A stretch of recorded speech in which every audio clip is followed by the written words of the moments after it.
for those of you who know Sarah Sheftel, I'm Sarah Sheftel's daughter. And I met Jane in this room 45 years ago. And I was 22, and I had been waiting about 5 years to get into the center. But Symedo wouldn't let me come in because I was too young. And he said I had to finish college. So I finished college, and he finally agreed that I could take a class at the center. And he said that I could be in the first year of life with Jane Goldberg. So I show up here, and I feel it was probably this room, maybe it was that room. I can't remember that long ago. And, I do. It was that room. It was that room. I remember. It was that room, right? I thought it was I even know where you sat. Yeah. Do you want to know where you sat? Yes, I know. Tell me. So anyway, what happened in that room is that I was just in a state of thrall. I was finally here in, studying modern analysis and drive theory. And I was in such a state of thrall that I could not really focus on anything. There was this very pretty young teacher. Jane was 33 or 34. And the rug was just, look at this pattern on this rug. I mean, it was just, so this went on for weeks that I was just in this state. And then finally, halfway through the semester or so, somebody said, so, what's going through your mind? And, what are your impressions of this place? And I said that my impression was that the swirls in the rug were really beautiful. So I thought, God, maybe Symedo was right. Maybe I was too young to be admitted to the center. But Jane said, that's wonderful. And if you know Jane, then you know that deadpan, that's wonderful. Because she still does it. And so she said, that's wonderful. And she explained that in the first year of life, it's pleasure or unpleasure, and that I was exactly where I needed to be. And that was how my training started.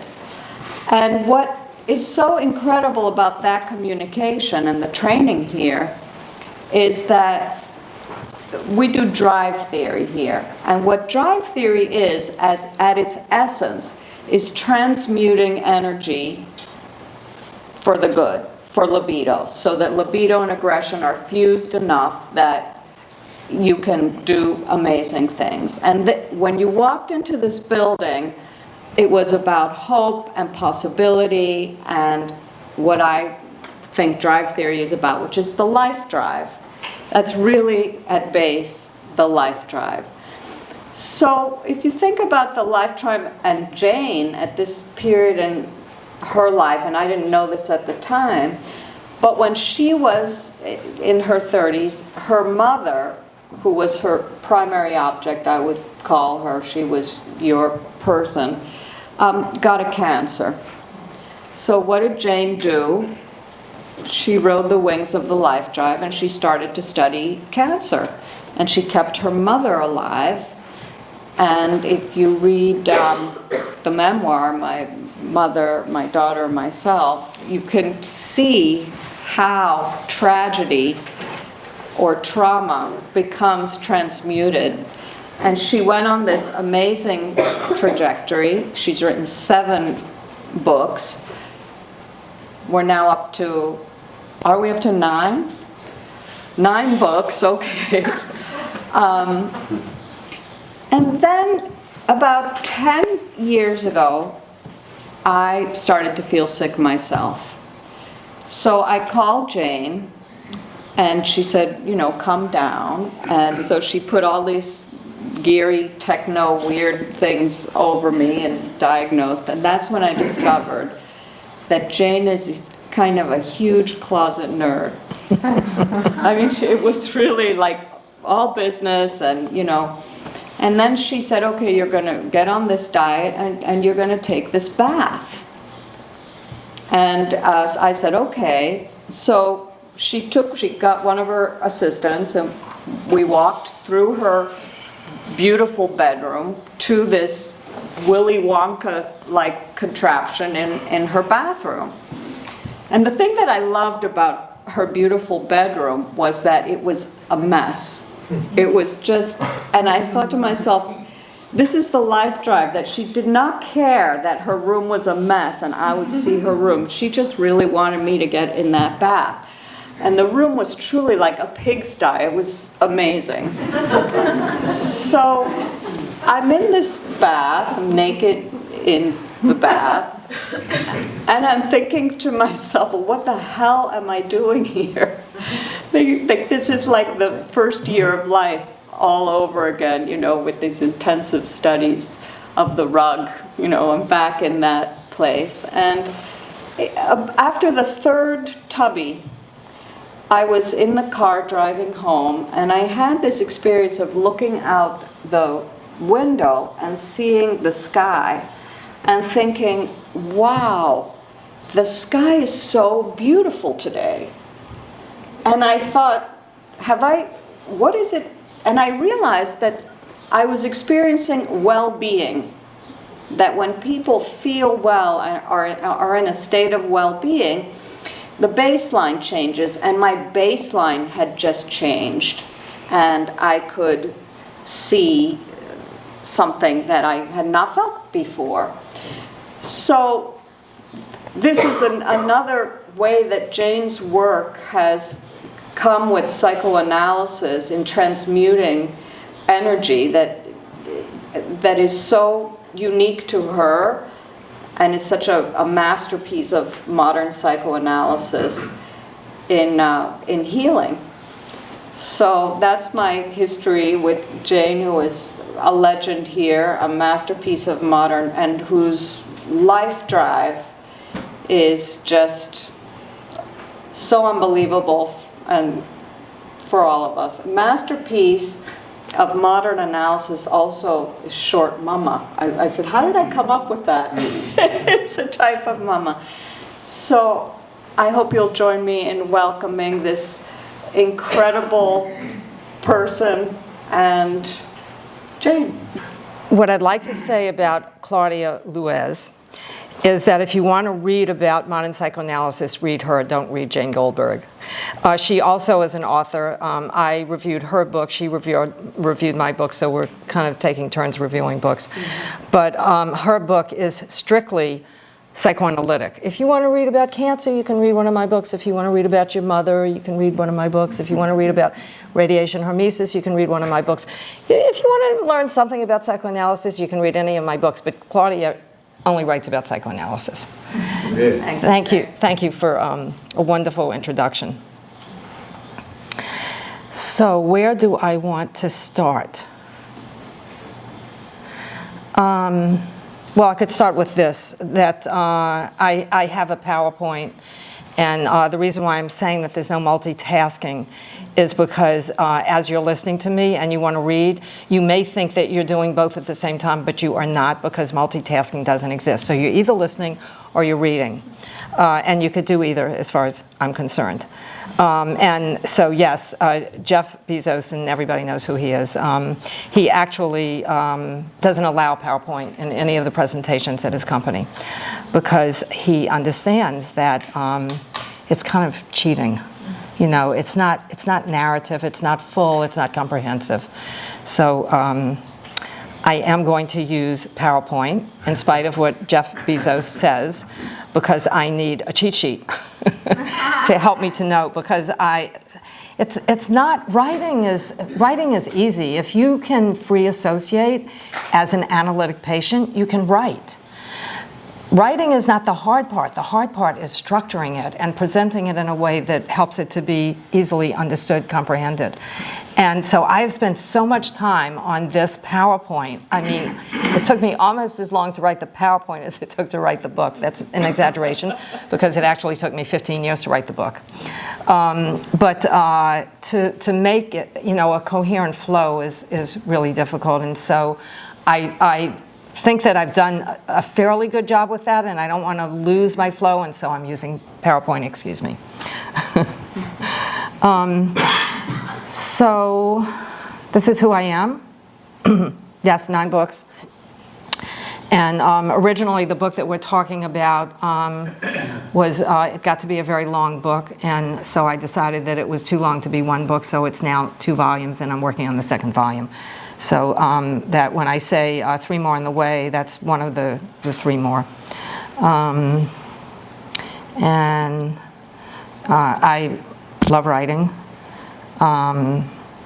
People that come into my house and say hello expect me to say hello back, and I don't, and they get really upset with me because I am concentrating on my writing. And I literally do not process. So these are the 8 books that came before this one. I'm going to talk a little one about this one. Is the arrow? Yeah, the arrow is working later. And this is the one that Claudia had referred to. And actually, I'm going to read a bit from that book. Where are we here? I've owned 3 holistic centers as well as being a psychoanalyst. I'm very involved in holistic health, and I only have one left. It's in Puerto Rico, and it's gorgeous and harmonious. So I think I want to talk about how it is that I got into analysis. My background is that I felt entirely and utterly loved by my mother. So that was a really strong foundation that I had. Just feeling solidly in the world, knowing that I was of value and cared about. And so when I was in about maybe 6th grade, there was a girl that was in my class, and for some reason, one of the really popular girls, I wasn't a popular girl. I don't know even what defined popular girls, except that, you knew who they were, and you know if you weren't one, and I wasn't one. I was a pianist, so that didn't make me that popular, because I was playing the piano, practicing all the time. So one of the popular girls took an active dislike for Maxine Bennett. I didn't have any problem with Maxine Bennett. I didn't understand why they were torturing her. And so I decided that I wanted to befriend her. So I did. I became her best friend. And so we, went through 6th grade happily together. So that was, I'm telling you 2 stories to tell you how I think the journey for me went in terms of my becoming an analyst. So that was an experience where I understood someone's pain, and I was interested in it, and I was interested in making her pain better. The next thing that happened to me was I was raped in college and left for dead. The rapist sliced my neck with a razor blade, and he said, if you make a sound, I'll kill you. And I started screaming for my life, but he didn't. He tried to kill me, so but didn't succeed, obviously. And so the relationship of that experience to my being an analyst is that I thought he should go to jail to protect the rest of the community, but I didn't think that he needed to be punished. And I didn't think he needed to be tortured. I wanted one thing from that experience. What I wanted was to talk to him. I wanted to try to understand what would bring a person to be able to treat another human being as he had treated me, not caring whether I was going to end up as a dead person or a live person at the end of what he was doing. So I think understanding pain, being interested in emotional pain, as was happening with Maxine Bennett, and then seeing this pathology that was just so exhibited in such a destructive way that human beings could be that, become that. I wanted to know more about that. So I moved to New York and was kind of horsing around. I was in graduate school, and somebody invited me to this panel discussion, which I went to, and it was a modern analytic panel discussion. Dr. Mehta was there. I think Arnold Bernstein was there. I think Evelyn Liegner was there. So probably most of you don't recognize those names, but they were the early faculty. And what really caught me about that experience was each of they were all modern analysts, And they only had one thing in common, and that was who had analyzed them. And his name was Hyman Spotnitz. And they were each so different. And I thought, you know, the thing that they must have gotten from this man is that they became themselves. He helped them to find who they were. And so they were wildly different from one another. You know, Meadow was, you know, a live wire. Stan Hayden, who's on the upper left, he was my supervisor. Meadow was my analyst. Hayden was my supervisor. He just listened. He never said anything critical. He never made any suggestions. He just listened. That was a fabulous experience for me. Lou Armand, the one on this side, I was in group with Lou for 17 years. I learned all about how to be with people and talk with people from that experience. And of course, the one at the top is Hyman Spotnitz, who started all this. Where am I? Here. So these are my books. And did we do this already? Yeah. Yes. Okay, I'm going in the wrong direction. Okay, so this is the book that we're here to talk about now. So there are a few copies. I brought several copies that I put on the table, and I think there are a few left. Please feel free to take them. I'm giving them. I'm giving them because they're defective.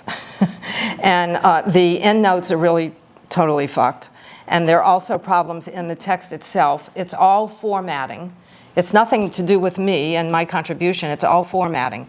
But I don't feel good about people paying money for a defective book. So I had ordered these books, and I still had some left, and so anybody that wants to take one tonight, please do. So I'm working with the formatter to make all the corrections. It's still going to be called Wired for Wire. Okay. So originally this book was called, for most of the 15 years that I was working on it, and during that 15 years I also published 3 other books, but this book has been a kind of constant theme for me. And it was originally called Our Revolutionary Brain, and then it became so long that I realized it had to be 2 volumes. So the second volume was going to be called Our Evolutionary Mind. And then as I thought about it, I realized I'm a psychoanalyst. Why am I talking about the brain? I mean, I am talking about the brain, but I'm also talking about the psyche, and I'm talking about the mind. So I really shouldn't have brain in the title. So I, you know, horsed around looking for another title and came up with the one that I came up with. So what I want to say is that one of the problems with doing a book on the brain is that the brain research changes so quickly. So what we know about the brain today is vastly different than what we knew about the brain even just 10 years ago. And I found this totally fascinating about, so yes, I want to say our understanding of anatomy is basically the same understanding as Da Vinci had from all the cadavers that he was working with and the drawings that he did, but it's different with the brain. So, I had an MRI. I mean, lots of people have had MRIs. You know, we trust the MRI, right? It's supposed to tell us if there's anything wrong with us. So this guy, Bruce Lee, in 2016, found that there was a glitch in the software. And not even knowing how many people got bad results, patients got bad results, the research is that 40,000 studies published in the literature could have been incorrect, shown incorrect results because of this. So it's difficult. The brain is a difficult topic because it's changing quickly and because some things are wrong.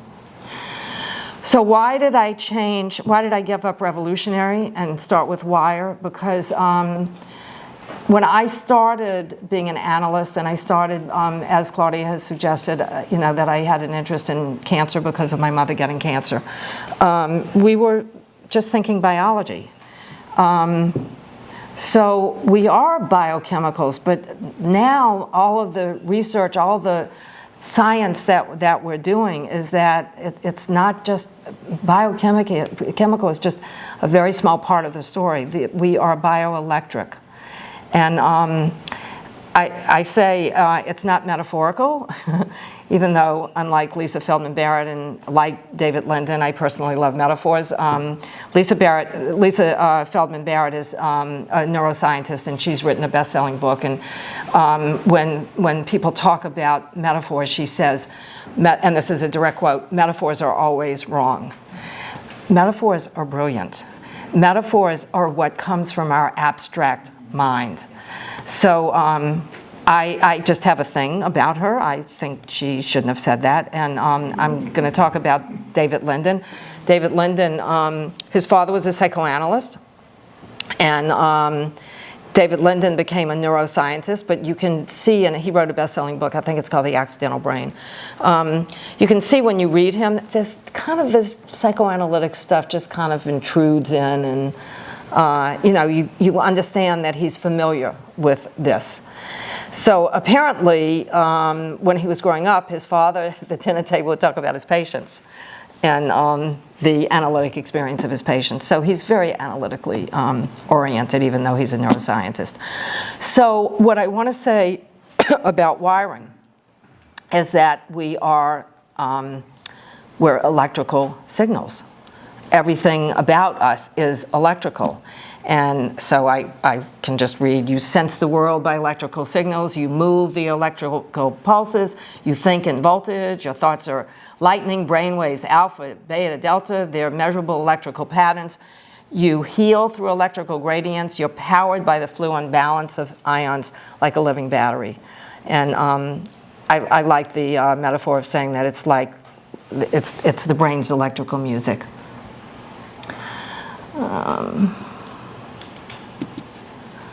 So this basically is saying the same thing that different ideas about it, but that we are electrical beings. Why do I have a picture of my dog, Petey? Because Petey sleeps with me, and the first thing that I do every morning is I hug him. And the reason why I'm hugging him is because he's filled with electrons. And I am helping him to donate to me his electrons.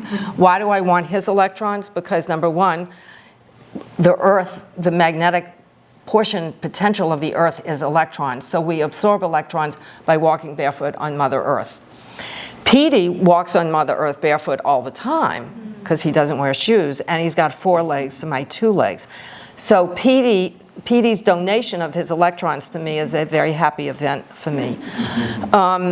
One of the stories that I know of is Jerry Tennant he's still alive, he was an orthopedic surgeon, ophthalmological surgeon, eye. And so he was doing surgery on a man, and somehow the encephalitis virus popped out of the man's eye, and Jerry Tennant inhaled it and got encephalitis. And he was so sick that he laid in bed for 7 years, and nobody could figure out how to get him well. So he decided that if he was going to get well, he had to figure it out himself. So he got interested in this electron theory. And so he actually developed a little machine that donates electrons to you. But interestingly, his spleen was always inflamed. And his dog was always lying right on his spleen. So the dog understood that the dog needed to donate. The dog didn't understand electrons, but the dog understood he needed to heal by sitting on Jerry Tennant and helping the healing process. So I'm very happy to have Pete in my life and to give me some of his electrons. So we're wired. So the reason why I like the word wire and decided to name my book with that word in it is because we are wired.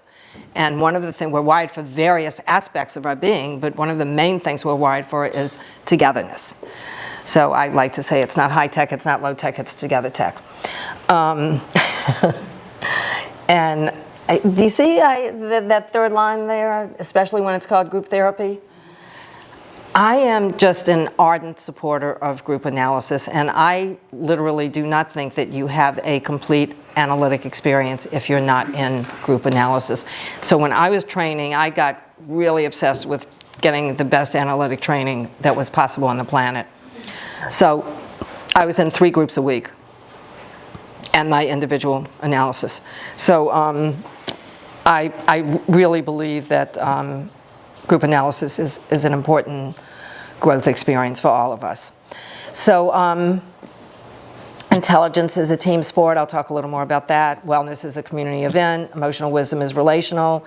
Playfulness is interactive. And it is true that all great discoveries were made by individuals collaborating with others.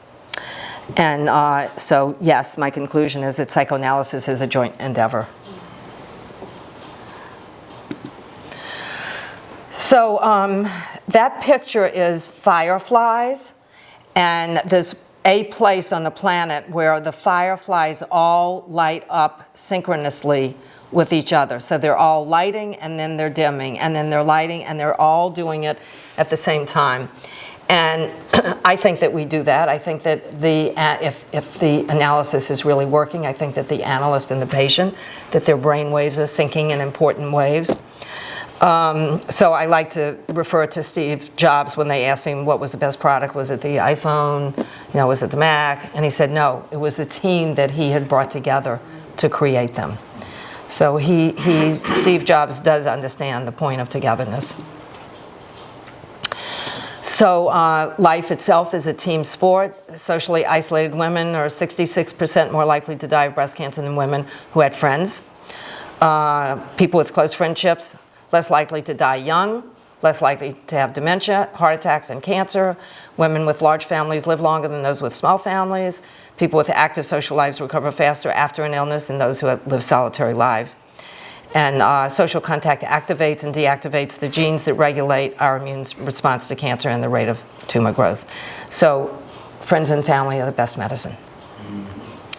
And hopefully, if you have a good analyst and a good analytic experience, you experience your analyst as part of your family too. So I'm sorry about that picture in the corner. We're just going to ignore that. That's a Zoom person. Okay, so y'all know who that is? Muhammad Ali. Okay, so he was giving a graduation speech at Harvard, and so he finished. He was talking about the usual things, good things, social justice and stuff. And then somebody said, come on, give us a poem. And so he said, me, we. And they loved it. They just started laughing. They thought, so I call it the shortest poem that's ever been written. I think it is. Maybe it's not. Maybe there's a poem with one word. But anyway. So why I like this is because the me underscores the importance of self-belief, self-expression, self-identity. And the we highlights the necessity of sharing, joining, and connecting. So the individual me is always a collective we.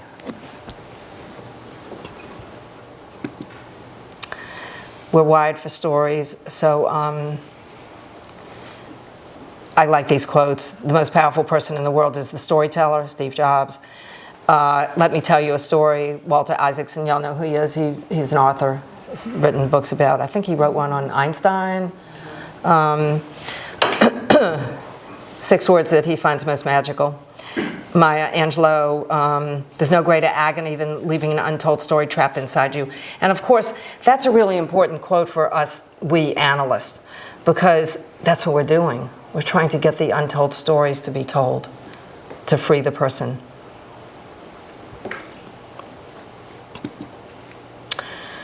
So, do y'all know who John Roberts is? He's the Chief Justice of the Supreme Court. And this is what he said at his son's 9th grade graduation, that he hoped that the graduates would face unfair treatment, experience betrayal, feel lonely, witness enemies celebrate their failures, feel lonely, and to encounter bad luck and endure the painful process of being overlooked. And he said, it doesn't really matter whether I hope that or don't hope that. It doesn't matter whether your parents hope it or don't hope it, because it's going to happen. So the middle picture is Jean Houston. Yes. So she tells a story, a really fascinating. And so one of the kids says, and I'm kind of, free associating here. This isn't exactly what she said was the story. But so one kid says, Mr. Einstein, how do I get to be as smart as you? And Einstein said, read fairy tales. And then another kid said, Professor Einstein, I want to be really, really brilliant like you are. How do I do that? And he said, read fairy tales. And then the third kid said, I just want to be the smartest person around. I want everybody to know how smart I am. How do I do that? And Einstein said, read fairy tales. So Bruno Bettelheim was a psychoanalyst. He was in one of the two actually concentration camps. Became a psychoanalyst later, in kind of midlife. And what he says about fairy tales is that they're not fluff, that they are really important because they're lessons for psychological growth, and that they mirror essential aspects of life and the ongoing hardships of what it means to live a life. And he says the reason why they prepare children for these hardships in life is because you hear it, because fairy tales, horrible things happen in the fairy tales. All of those things that John Roberts says, I hope they happen in fairy tales. So what he says is that you're hearing about the difficulties of life, but you're hearing it in an environment where your mother is soothing, you're next to your mother, maybe you're sitting on your mother's breast, feeling pretty comfortable. So in that experience of having in your imagination these terrible things, but the reality is that you're being soothed and you're safe, and it is preparation for life. So that's John Roberts' point. And all the fairy tales end with, and they lived happily ever after, because that's the message you want to give, that it can be okay. The hope. So I like to think about psychoanalysis, and of course I see the whole process of psychoanalysis as being storytelling. You're basically trying to find your story, your personal story that feels the most real, the most meaningful. Maybe you even care about accuracy, although usually when we think we're being accurate, we're probably not, but it doesn't really matter. So I just like to think of it as remembering the past. So yes, we want our patients to talk about their past, and we want to help them to understand how the past has formed in some ways who they are now. We want to help them to be able to anticipate a future so that the dread of a dreadful future is not creating all kinds of anxiety in them, and we want to help them to be present in the present. And I want to say a little about what that means to me, because I'm supervising some people that are training to be analysts, and some of them have jobs where they're working with social workers, and the social workers are all saying, okay, well, how can we help this patient to blah, blah? And so we need the patient to blah, blah. So the social worker attitude is we have to help the patient to get better. We have to help the patient to move in life. And as an analyst, that's not what I want to do. What I want to do is just be with the patient where the patient is. And that can become such a meaningful experience to the patient that the patient then can make a decision if they want to move, that they have the ability and the desire to move. But I think if you don't stay with the patient, then the patient experiences it as an unfriendly, emotionally unfriendly environment. So why did I use the word why? Because why is the word of curiosity. And curiosity is the beginning of everything meaningful. It's the beginning of intelligence. It's also the beginning of cure. So it's in our biology and our neurology that we're built to wonder why. So I decided that I wanted why in the title of my book after I gave up our revolutionary brain. Okay, so what about but? So why is my first favorite word, but is my second favorite word, but was Oliver Sacks' first favorite word. And the reason why is because it's an amazing word, because it implies objection. And although we don't really like objection, but it brings a lot more to the table than it suggests a different perspective. It fosters dialogue because of its contradiction. It offers an opportunity for complexity, layering, and expansion. No culture's ever existed without contradiction. So thinking differently, embracing discord, incorporating disagreement, integrating criticism, welcoming new thoughts, feelings, and values, all of these fuel creativity and dynamic change. And so I do want to talk a little about a group that I had recently. So in this group, there's some people that are, they had a conversation about politics. They went into politics a few weeks ago, and some of the people in the group are, very anti-Trump and very, kind of New York liberal, and some of them are pro-Trump and, much more conservative. And what's his name? Had just died. What's his name? Charlie Kirk. Yeah, Charlie Kirk. Thank you. So, so politics was very much on the mind of people because of that death. And so they started talking about, one of the group members was talking about that he had got into an altercation with his family because the family was very upset about Charlie Kirk's death, and because the family is very pro-Trump and my patient is not pro-Trump. And so it was an unpleasant experience that he was having this conversation with his family. And so in looking at the composition of the group and realizing that there were some people in the group that were very upset by Charlie Kirk's death, some people had never heard of him. I'm one of those. And some people, didn't heard of him, didn't care, whatever.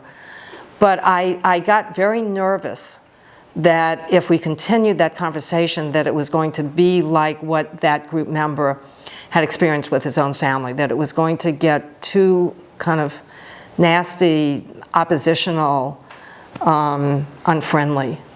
And so I made some kind of interpretation just to kind of change what was being talked about. And so we never, went there in any full way. And that night I couldn't sleep. And the reason why I couldn't sleep is because I thought I'd made a mistake by not letting the conversation go where it would have gone had I not intervened. And I thought, this is what kept me awake. I thought, if we can't do this, this is a group, some of these people have been in this group for 40 years. A lot of them have been in for 20 years. This is a group that is very close-knit. We love each other. We are together till death do us part, basically. And if we can't have that conversation where there's a difference of opinion and we really don't like the other person's opinion, but if we can't have the conversation about it, if we can't do it, nobody on the planet can do it. And that's what kept me up that night, is that thought.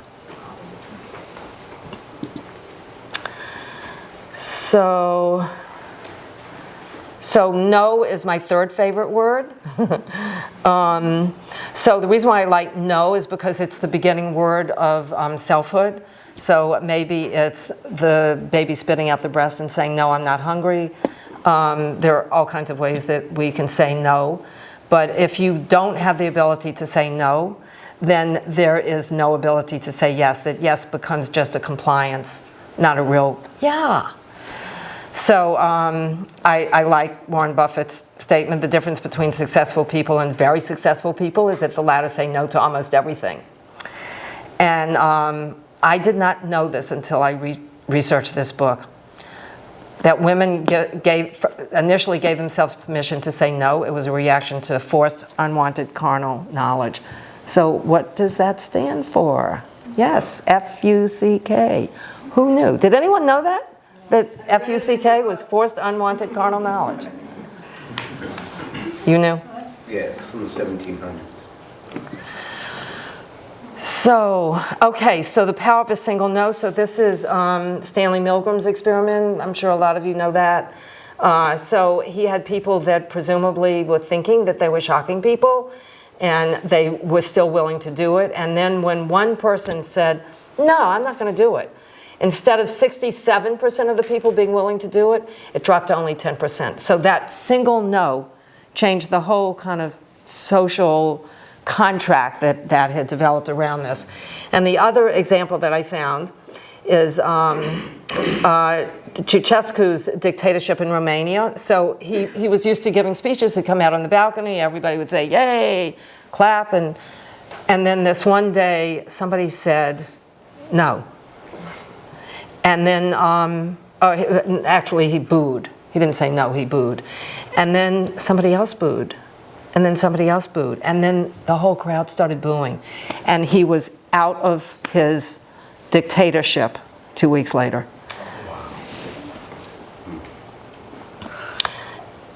the entire revolution began with one voice breaking the silence and saying no. So, so we've gone through wired, why I chose wired, and now we're going to go into why. So, again, Bettelheim, psyche, so psychoanalysis, the word is psyche and then analytic, and so psyche is from the Greek, and psyche was actually a goddess. When they translated Freud's work, they translated, Freud talked about psyche in the etymological meaning of it, meaning soul. Psyche was the goddess of soul. But when they made the English translation, they translated soul to mind. And Bettelheim felt that that was really important and not true to the full spirit of what psychoanalysis is, which is that it's medicine to the soul, for the soul, of the soul.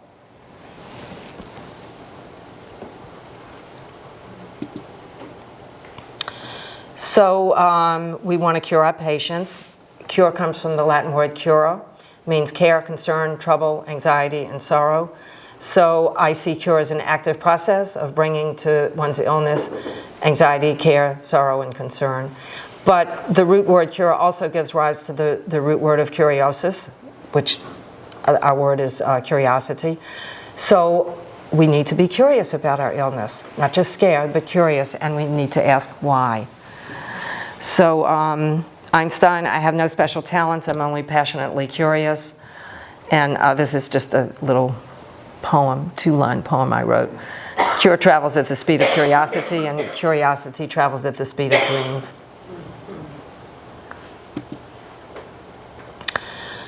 So why do I say Freud was a holistic practitioner? Because of these reasons. He understood that the visible symptom of the psyche was a manifestation of an underlying disorder.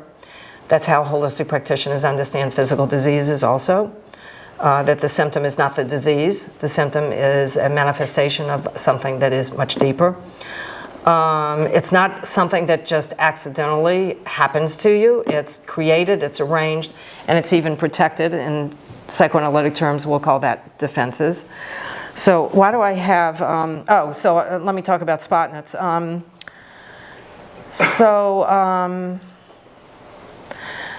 This is my personal idea.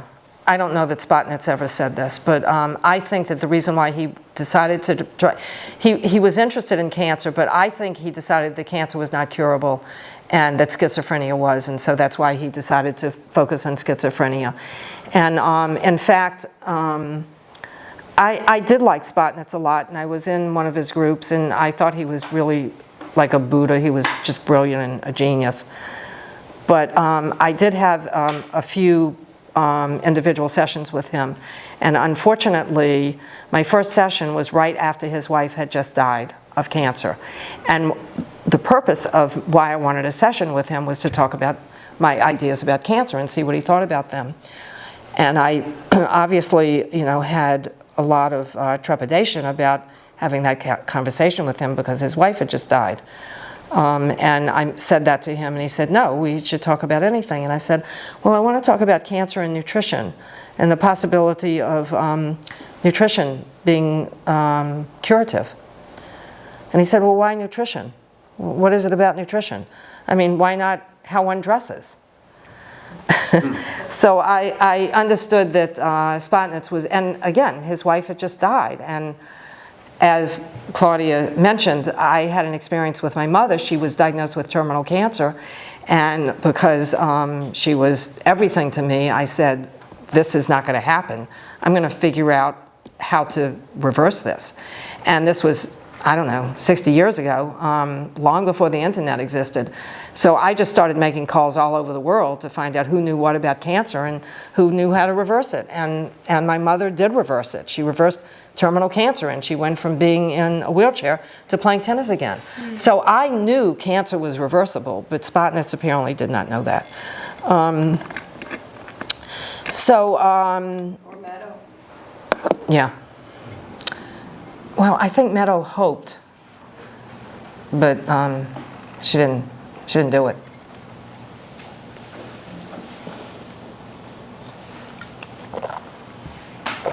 So why do I have these two pictures? So what happens with an oyster, if a parasite or something not native, kind of enters into the shell of the oyster, then the oyster reacts to it. It knows that this is a foreign entity that's in there, and it actually builds a membrane around whatever that is, and in that membrane it isolates it. And then various things happen within that membrane, and eventually it becomes a pearl. So that's why I have the pearl there. I see the cancer tumor as being similar, that the cancer tumor is in there. The tumor actually is a protective device because it's accumulating a lot of stuff that doesn't belong in there, and it's putting it in one place and it's encapsulating it. And so all of Western medicine, it basically sees the tumor as the disease. I don't. I see the tumor as the manifestation of a dysfunction that has led to the creation of the tumor. And the reason why the garbage can is there is because we need to continuously detox because there's garbage everywhere. And our bodies create garbage, and if our bodies are not eliminating the garbage as they need to, then they build up inside us. So psychiatry, of course, wants to use drugs, and I thought this was interesting research that they took spinal fluid from depressed patients and there was no evidence of any differences in serotonin between the depressed and the non-depressed, because the SSRIs are basically, that's the foundation of the leading pharmaceutical for what we would call psychiatric or psychological disorders. So the two bottom lines is that how can I completely kill all my emotions is a very frequently Googled question. And then from the American Express website, also very frequent, 8 ways to help kill your most destructive emotions. So let's go into that. So Frank Sellaway, he wrote a book called Freud, the Biologist of the Mind. I am thinking about Spotnitz as being the anti-biologist because since he didn't really want to deal with biology and cancer, he decided that he was going to just stay strictly psychological. And what he did that hadn't really been done before was to see the value of aggression. Freud understood aggression, he had a term for it, thanatos, but he didn't really work with it the way Spotnitz did. And as I say, all through the animal kingdom, aggression is everywhere. If there's no aggression happening, they'll make up aggression. They'll just play. They'll play, fighting with each other. So it's pretty innate. And so I just like this idea that Teflon is for positive emotions and Velcro is for negative ones. So, the negative ones just really hang around us a lot more than the positive ones. So when I say, what is your first memory, I'm asking all of you to think about what your first memory is. And I'd like to know, maybe y'all could raise your hand, is your first memory something that happened to you that was negative or scary or in some way in that order? No. Just a few people. Okay, well, as you're thinking about it, more hands. My first memory is that my nanny had picked me up off the sidewalk and was swaying me. So what was I, maybe 4 years old?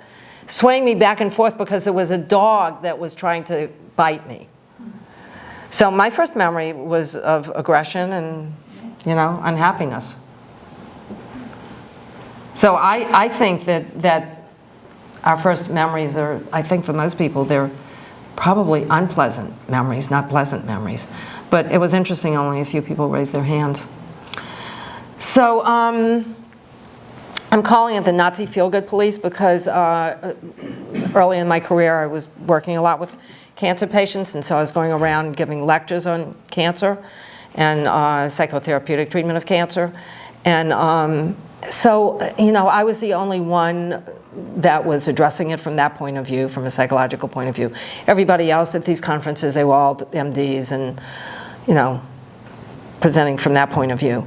And at some point, they caught on to the idea of feelings matter. And so they would talk about it as though, I'm going to sound, I don't know, negative. They would talk about it as though they were experts on feelings when they were MDs. They didn't know anything about feelings, and then they had this, idea that was like a mantra for them that was kind of a phrase that they read somewhere. Don't have negative feelings. Negative feelings are bad. Negative feelings are going to make you sick. Negative feelings are going to make you die earlier. And of course, that's not what we modern analysts believe. So that's why I'm calling them the Nazi feel-good police. So negative feelings, so what innovative medical procedure was awarded the Nobel Prize in 1939? Let's not only get rid of your negative feelings, let's just make you not a feelingful person at all and go through your eyeball and destroy part of your brain. One of the Kennedy sisters had a lobotomy. So feelings are fleeting in their natural state. Do y'all know My Stroke of Insight? It's a great book. If you don't know it, you should read it. So she says, she's a neuroscientist and she had a stroke. And if I get to the end, I say I've already gone an hour. If I get to the end of this, I'm only like halfway through. I'm going to get to the idea of the cosmic brain. So she, in her stroke, she kind of accessed the cosmic brain. I don't know I can't remember what she called it, but that's what she meant. And she really had to think about whether or not she wanted to come back into her body, because in spite of the fact that the body itself was damaged and really in pain, psychically, mentally, spiritually, she was in bliss. So it's a really interesting book. And so she says neurocircuitry is cleared after 90 seconds. I don't have any way of knowing whether that's true or not, but she's a neuroscientist. They do know cortisol, the fight-flight hormone, takes 2 hours before it's out of the bloodstream, and oxytocin, which is the bonding love hormone, it's out of the bloodstream in 5 minutes. So the point is, feelings are very fleeting, and we don't have to worry about if they really, if we're holding on to them, we're holding on to them for some reason other than that they're in us. I have nothing to say about this, other than that it's interesting. I came across this slide probably 30 years ago. Every time I show it, people get interested in it. I find it interesting that envy, there's hardly any color in envy. And I'm sorry, that's neutral. Happiness is all lit up. Depression looks pretty bad.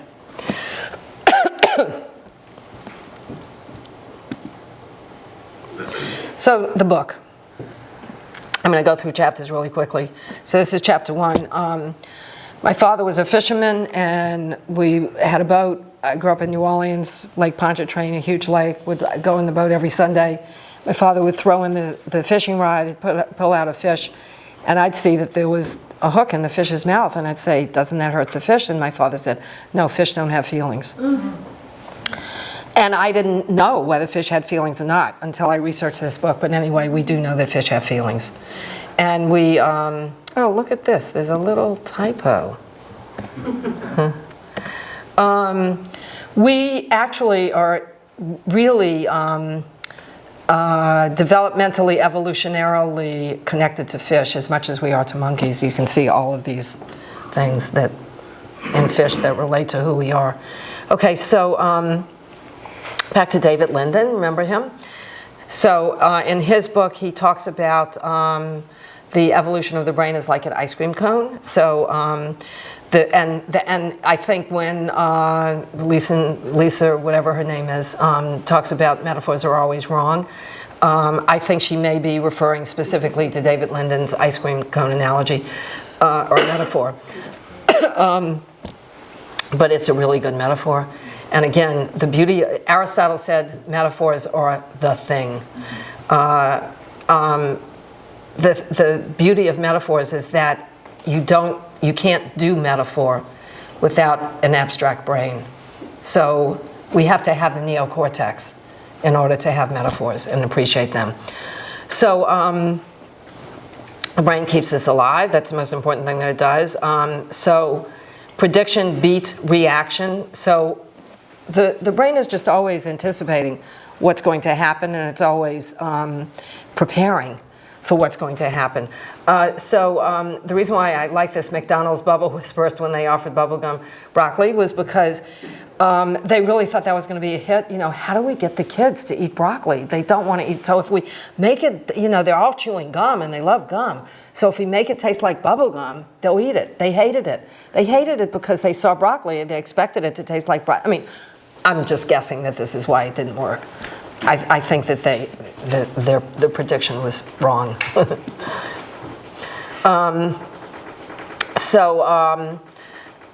When Margaret Mead was asked what's the earliest sign of civilization, she didn't say clay pot, grinding stone, or a fire. She said a healed femur. That's the longest bone in the body. And if you break your femur, and I will tell you, having had a broken femur, you are out for the count. You need help. Back then, you needed even more help. But I mean, I had somebody that was preparing food for me because I couldn't walk. But so Margaret Mead said that the first sign of civilization was compassion. And if you broke your femur, if somebody took care of you, you would survive. I broke my femur playing pickleball for the first and last time.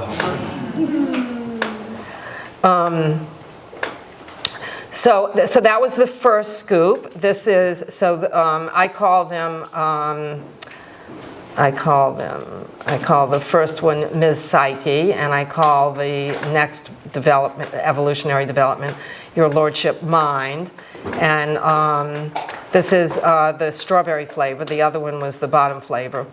So this anthropologist, Robin Dunbar, said that he thinks language was originally a form of grooming. I find that kind of interesting. I don't know whether it's true or not, but I find it an interesting idea. He says, but grooming is sociologically expensive. In other words, it takes a lot of time,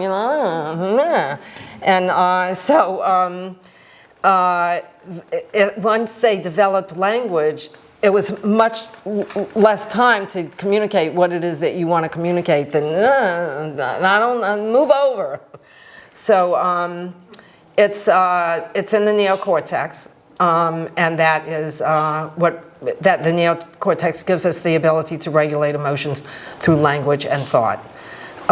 So the bottom line, we as modern psychoanalysts believe that our patients should be putting all their thoughts and feelings into words, and it's a full brain activity.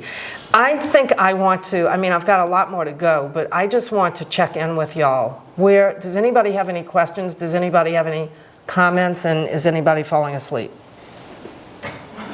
That Robin Dunbar, he's the guy who said that the largest human group should be 150 people, right? The largest human group? Yeah.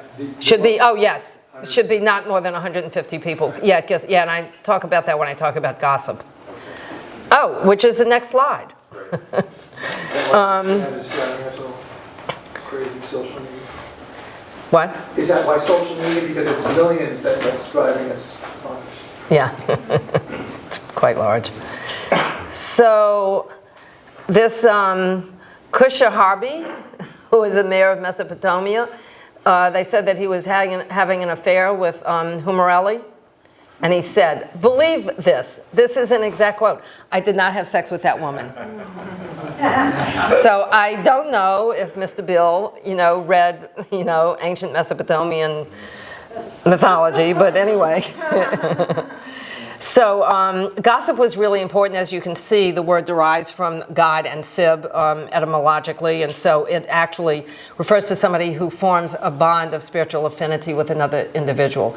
My battery is getting low. The battery on oh my God, yes, it is.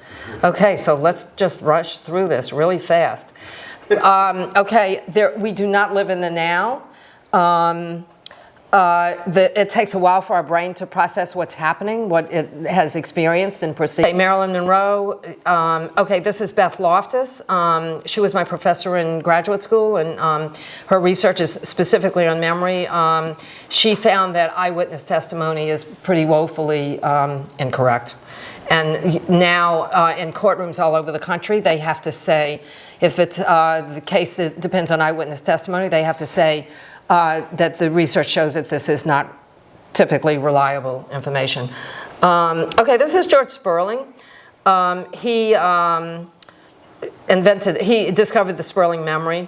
I'm going to talk about him if I can in a minute, if I have enough bandwidth.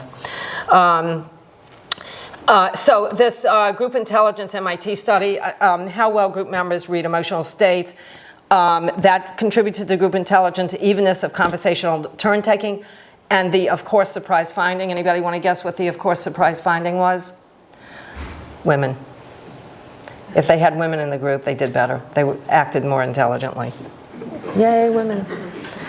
Okay, so this is Darwin, and his dad said, you know, you're so stupid, I don't even want you. Einstein, he failed botany, zoology, and language in the test for this Zurich Polytechnic. The reason why I find that very interesting is because I talk about, you know, being a B student. I was always a B student, and one of my patients said to me, "You're the second smartest person I know." So I didn't know whether I should feel flattered or insulted, but I decided to feel flattered. And I actually knew the person that he thinks is smarter than me, and he's very smart. But I was always a B student. I was never an A student. And in college, I was worse than a B student. In college, I failed botany, zoology, and French. So I just want to say, okay, Albert, you know, I'm not so far from you.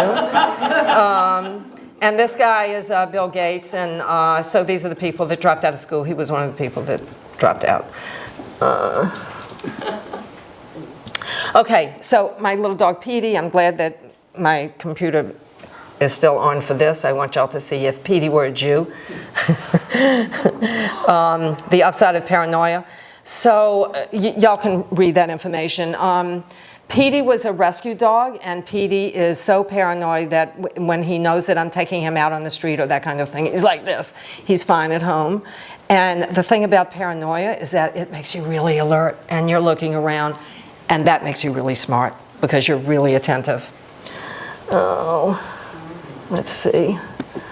So I'm going to pass that, but those are all the different kinds of intelligences. The smartest brain, yes, it does all that. It learns and unlearns and relearns and forgets. Okay, so yes, George majored in all of those subjects. Leonardo da Vinci, so all of these people just did amazing things. Madeleine L'Engle, anybody has kids, they know she mastered all of those subjects to write her books. Okay, this is really important. So David Snowden was a researcher, and he decided to study Alzheimer's, and he lived close to where there was a nunnery. So he got all the nuns to agree to donate their brains after they died so they could be studied. So he looked at all of the nuns, you know, if they had Alzheimer's, if they were functioning at 85, if they were Alzheimer's at 60. And then he looked at that, because they were nuns, they had to write when they were coming into the nunnery, why they wanted to be a nun. And what he found is that the people that wrote something like, I was born on this date, versus it was about half an hour before midnight between February 20th, blah, blah, blah, blah. So the people that wrote narrative with complex thinking, even if they had all of the, in the autopsy showed that their brain was, you know, like Swiss cheese, they still were functioning. So there's not a correlation, it's not an exact correlation between what your brain looks like and how you're functioning. And idea complexity is very important for the brain. I want to talk about this. So this is my other dog, Lily. So the reason why the bomb is showing is because Lily was dying, and I was $4,000 into vet bills, and nobody knew what to do. And then I found radiation stones, and I researched and wrote a book on the therapeutic effect of low-level radiation. And so now I drink radioactive water, low-level radioactive water, and I sleep with radiation stones. So hormesis is basically what happens at one level is different than what happens at another level. Dose matters, and Paracelsus said that, you know, a few thousand years ago.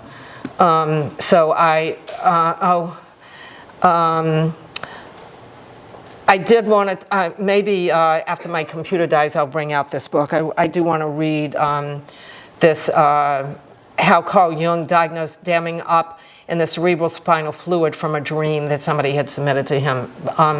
Dreams are amazing. Okay, impossible is no longer possible, because impossible spells I am possible. And of course, we all know Chris Reeves and what he did. The doctors said when he died, they said that he had accomplished things that had never been accomplished before. So we can do things that we didn't know we could do. Is death a metaphor? I think I might be. Oh, no, I'm not at the end, because I was going to talk about my next book. So this is the last chapter, Is There a Cosmic Brain? So Dan Gahuli is an analyst here. He teaches here, and he talks about, he had a dream, I woke up dead. That was what was, he woke up, and he said, I woke up dead. And the next day, his patient came into the session and said, I had this strange dream, I woke up dead. I had a dream about a three-breasted woman, and when I woke up, I thought, you know, I'm very sensitive to my dreams, pay a lot of attention to them. This dream did not feel like it was me. It felt like it was implanted in my brain. I was working with a schizophrenic girl. I was getting my master's degree in art therapy at the time, so I had her drawing. I went into the session, she drew a picture of a three-breasted woman. So I think, and the meaning of Oedipus that Freud ignored was that there was a prophecy, that those things were going to happen. He didn't pay any attention to that. I think that's one of the most important parts of the story. Okay, and do autistic people communicate telepathically? They do think that they do have evidence now that they do, especially with their mothers. So this is the second volume, Wired for How. Okay, I'm going to skip this. Sleep is important, because when we sleep, you know, the blood travels uphill to the brain. The brain needs blood, but we're always upright. But when you look at animals sleep, they're sleeping with their head lower than their body. So the blood, it feeds the brain, but we sleep with pillows, so we're not feeding our brain at night when we should be and could be. Neurologically organized, okay. Do you throw? Do you kick? Do you look? So all of this should be either on the right side or the left side. And if you're neurologically disorganized, you're not functioning at the amount that you could be and accomplishing what you could be. When my daughter came to me, she came to me with an ear infection. I adopted my daughter when she was a week old. And when she was having trouble in school, I brought her to Bob Dolman, who evaluated her brain, how her brain was working, whether she was neurologically organized, and he found out that she was left-eared but right everything else. And she came to me with an ear infection. And so to correct that, so she was, because this ear was infected, she was listening with this ear. I had her put a plug in this ear when she got home from school so that she would start listening with this ear. And so neurological organization is very important. Okay, I'm going to skip that, but we do have different brains, men and women. Okay, this point is that this is a casino, is baby care centers. They don't organize in a way that builds intelligence. They're just, you know, people play, the kids play, and they do this and they do that. But for the brain to really grow in the best way that it can, you've got to give it structured information so that it can build in a structured way, as opposed to, so I actually was, I went to a conference, and it was in Las Vegas, and I had to walk through the casino to get to where the conference was, and I literally could not find the exit door. My brain was so disorganized from the flashing lights and the so children experience that a lot. Rudolf Fleisch, Why Johnny Can't Read, it was a best-selling book because he just thought children should learn to read phonetically. That's ridiculous. Children want to read with meaning, not just to pronounce words. This is important. Movement is crucial to learning. We have our children sit in desks. That's terrible. They see within everything within their field of vision, they see in 1/100th of a second, and then they get bored.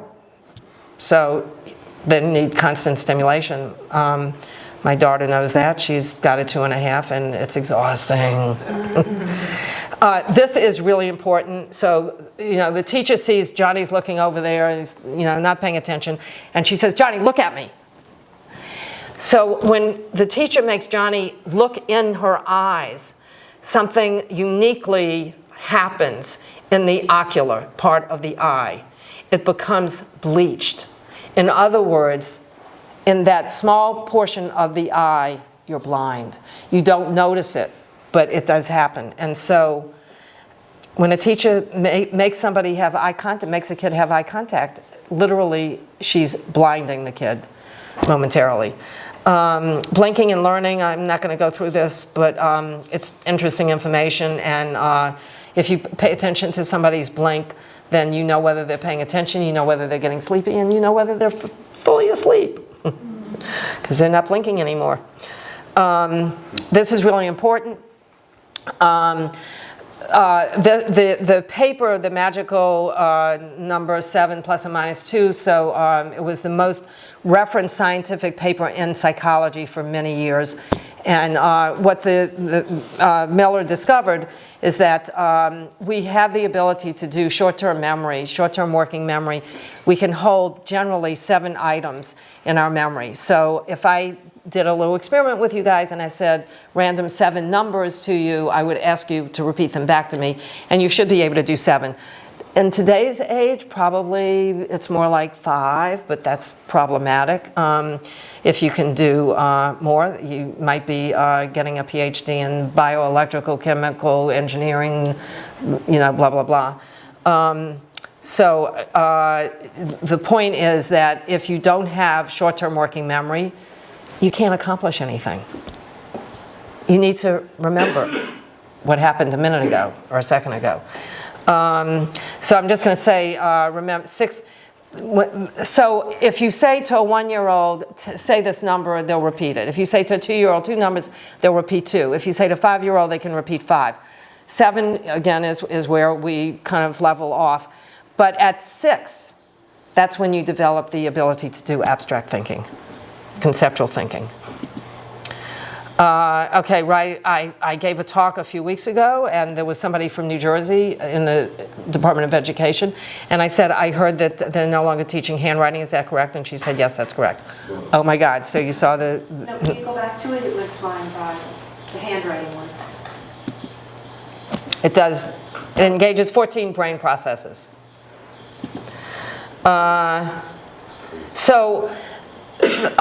TV stimulates a child because, like I said, the child needs constant stimulation. But as adults, it has the opposite effect. It just deadens our brain. So, no, we should not make things more like TV.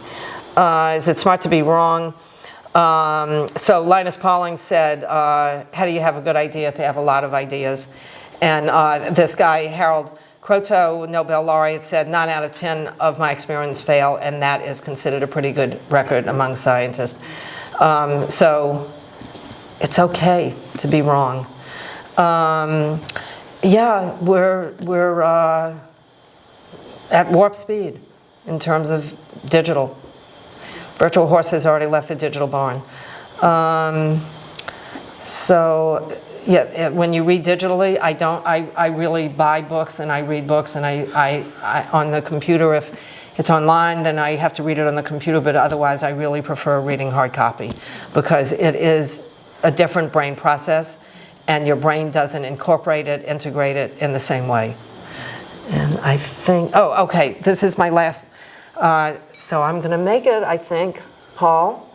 I I'm interested in Temple Grandin. She's a high-functioning autistic person, and she has damage to her prefrontal cortex, so she actually, when I read her book, I thought, she doesn't have an unconscious. That's really fascinating. Well, what she doesn't have is the ability to think conceptually. She simply experiences, she sees, and so her brain actually is closer to an animal brain than it is to a human brain. And so she's become very expert at understanding how to work with animals. So they hired her because they were putting the horses into the barn, and suddenly the horses didn't want to go into the barn anymore. And so she didn't have to, she went to the barn and instantly understood the problem. And it's not that she thought about it. She didn't think about it because she really doesn't think. She experienced it. It was a visual experience. They had opened the back door of the barn and the horses were literally being blinded. She was blinded because that's what she experienced. So all they had to do to get the horses in was to close the back door. Also, she invented the squeeze machine. So as an autistic person, she doesn't really want to be touched, but they do want to experience tactile stimulation. So she invented this box that she would get in and it would squeeze her and it calmed her down. And she has to eat meat. She gets sick if she doesn't eat meat, but she understood that the cows were being brought to slaughter and they were getting all stressed out and the cortisol was going crazy in them, and that probably wasn't good for the meat. So she decided she wanted to help cows go to their death in a more harmonious way, and what she understood was that if they curved, that would calm them down.